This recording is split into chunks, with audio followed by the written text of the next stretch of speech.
Welcome back. Today we're answering your questions on luxury. Keeper Socks asks, please define what luxury is. What sets it apart from others? Are you guaranteed the utmost quality construction, for example? So I think what luxury used to mean was that brands were going to be delivering on quality, craftsmanship, material choices, and really spending the time to create the best product that they can. And what that led to was exclusivity. Nowadays, what I feel a lot of luxury brands are is that they are just really focusing on that exclusivity, which is why you get luxury brands selling t-shirts with a graphic print on it for hundreds of dollars when it really does not justify that price. So while there are brands that still focus on quality construction, nowadays it's becoming less and less so the case. Brian Ng writes, what exactly am I paying for if I buy a Loro Piana suit versus a Brooks Brothers or any tailored suit made with Loro Piana fabric? When you look at a Brooks Brothers suit, it's really a mass market suit. It's using materials that are designed to have low possibility of defects. It's using a lot of machine constructions. It's designed to be something that is being made efficiently and effectively to be sold at mass market. When you're looking at a Loro Piana suit, they're going to be using the highest quality materials to the point possibly even of diminishing returns. And there's gonna be a lot more time and attention paid to the actual manufacturing and craftsmanship of these goods. The actual fitting of the suit itself, it's not gonna be designed to fit as many bodies as possible. It's gonna be very specific in its cut. Believe it or not, I have a lot of suits. I would say a lot of people go out and buy like, oh, it's a Hugo Boss suit. I've been to suit factories. There are so many suits that are coming from the exact same factories that have just different labels sewn on them. If you are going to buy a suit, definitely spend the money to buy a bespoke suit if you can afford it, because even if it's not as special as a Loro Piana suit, it's been designed from the ground up with you in mind, so it's always going to fit better than the other two options. Exploring photographer. Is there a difference between the cashmere used by Loro Piana, Brunello versus Uniqlo? Yes, there's absolutely a difference when it comes to the cashmere being used by Uniqlo or Loro Piana or any other luxury brands. When you're looking at the label cashmere, the label wool, the label cotton, it's just the category.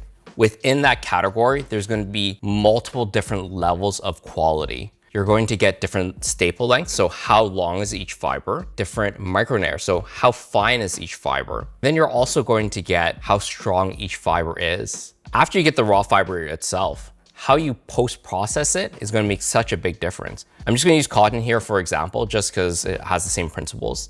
You can get very low quality, short stable fibers that are dirty after harvesting, that have not been cleaned, that have not been combed straight, that are going to lead to a very fuzzy and rough t-shirt. And then you can get something that is using Supima cotton or Sea Island cotton that's very long stable fibers, very fine, very clean, and you're going to post-process it and treat it properly to make something that's very supple and luxurious. Rewrite writes, what decides if a piece of clothing will become an iconic piece and appreciate over time instead of depreciating? With the decline in quality of luxury brands nowadays, do you think products will go along the same route of becoming more desirable, prestigious over time? Yes, the quality of the product does matter, because when capitalism is pushing towards higher margin and driving shareholder value, product quality often declines because you're trying to lower your input costs. However, I think that is up to a certain point. What really matters more is cultural significance. You look at Pokemon cards, for example, they're just pieces of paper ultimately. But what's driving its value is cultural significance. It's reminding us as consumers of a point in time where maybe life felt easier, it felt better, it was nostalgic. At that point, it really becomes supply and demand. As the supply diminishes and the demand increases for those products, you are always going to get something that rises in value.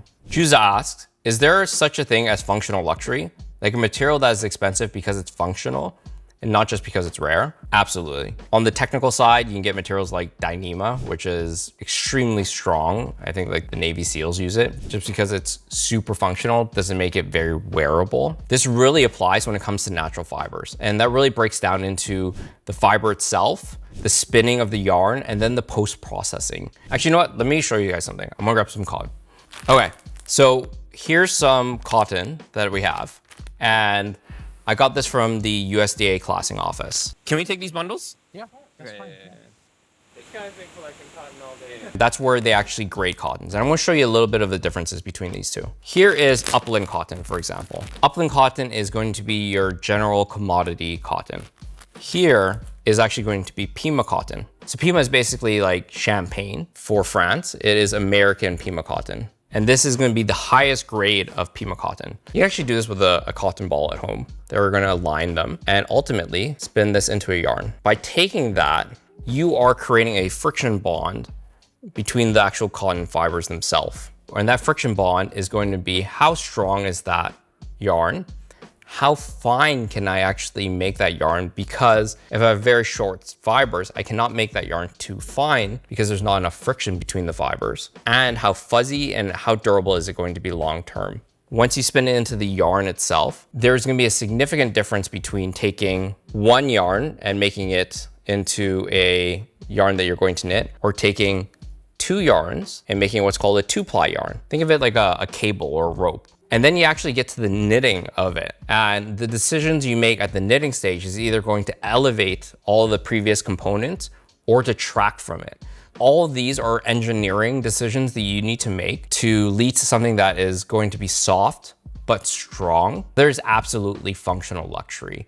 I think the difficulty in this day and age is really discerning which brands are really focused on that versus just selling the psychological aspect of luxury. Plain Crash Corner asks, can we get a quality checklist for stuff to look for when buying clothes? So I think this is like a very deep topic, and let us know if you want us to actually do almost like an education series on what to look for when buying clothes. But just some things that come top of mind is, just use a t-shirt for example. You can hold the fabric up to the light. Is it almost like a mesh? That tells me it's very loosely knit. There's a good chance when you go home and wash it, it's going to shrink up and tighten up. Does the fabric give you a little bit of residue on your fingers? When you touch it, it might feel very soft in the stores because a lot of brands will actually use silicones on their fibers to make it softer. Aloe does this a lot, but it leaves a little bit of residue on your fingers. That feels a little bit slimy and sticky. You'll see the collar on the shirt. Is the ribbing itself sitting flat? You'd be surprised how many brands actually do not understand how to design ribbing for necks. And you'll often see one side will sit up like this because the traditional pattern making is taking a rectangular object and trying to conform it to a neck. It's those little things and the culmination of the decisions of the entire supply chain that really tells you, is that a quality product? But then again, this is a very deep dive subject we can dive into. So let us know if you want us to do a whole new series on this. Sith Magical, do stitches per inch matter? How much does it matter if it does? So what stitches per inch is, or SPI is how dense is your actual stitches. Think of it as like construction. When you're assembling a drywall and you're putting up your sheetrock, can you in theory put up one screw per sheetrock and get the job done quicker and faster? Yes. Can you in theory also put hundreds of screws and make the job significantly slower and put up the same sheetrock? Yes. But there is a point of diminishing returns, and it's the responsibility of the factory to understand that fabric and what is that ideal sweet spot to create the best garment. Edgar asks, yo, Joe, do you consume luxury brands at all? With your knowledge, it seems dumb. I think one thing you'll notice from me is I barely wear any brand names. I really focus on buying unique pieces that are going to be, I believe, high quality, that are going to fit well. I think a lot of people buy brand names because, unfortunately, we're humans. We want to belong. We want to feel special. I very much believe that nothing is better than a well-fitting garment that is high quality, that you just don't have to think about. You should feel confident walking into a room with a simple t-shirt because it fits well, it's not wrinkly, and it's very easy to care. And ultimately, fashion should add to your life and not really detract from it. So that's it for this episode. Be sure to like, comment, and subscribe. And we post our call for questions on our YouTube and our Instagram, so don't forget to follow. See you next time.